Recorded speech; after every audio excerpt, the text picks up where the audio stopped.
পথ পরিক্রমা করে আমার এখানে সমাপ্ত ঘটবে। এই পথপরিক্রমার উদ্দেশ্য হচ্ছে 1988 সালে 23শে এপ্রিল তারাতলাতে বিগত সরকারের তৎকালীন পুলিশ প্রশাসনের মাধ্যমে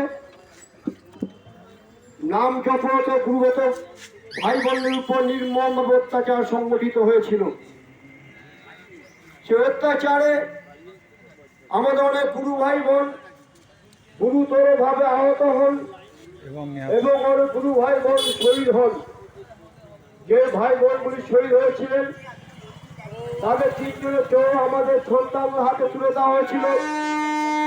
তাদের মধ্যে একজন ছিলেন বাঁকুড়ার আদিবাসী বন্ধুরাও, একজন ছিলেন মেদিনীপুরের গীতা সূত্রধর এবং একজন ছিলেন ক্লাস 9-এ পড়তেন আমাদের গুরুবন বেলগুড়িয়ায় পোস্ট অফিসে উল্টা দিকে কেষ্টকের পাশে বাড়ি রত্ন অধিকারী।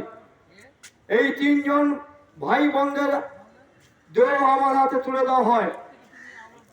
তারই পরিপ্রেক্ষিতে উত্তরবঙ্গের বন্ধুরাও মেদিনীপুরের গীতা সূত্রধর এবং বেলগুড়িয়ার রত্ন অধিকারী সেই ভাই বোনদের শহীদ স্মরণে তাদের প্রতি শ্রদ্ধা জ্ঞাপন করার জন্য বেলগুড়িয়া সন্তান দলের পক্ষ থেকে পরম পিতা জন্মসিদ্ধ ঠাকুর শ্রী শ্রী বলভূতি মহারাজের তত্ত্ব আদর্শকে অবলম্বন করে এবং এই মহাকাশের মহানাম, মহাসড়ক গ্রাম মহামিলনের নাম, মহাঐক্যের নাম, এই রামনারায়ণের মধ্য দিয়ে তাদের শ্রদ্ধা জ্ঞাপন করার জন্য আজকের আমাদের নগর কীর্তন অনুষ্ঠান।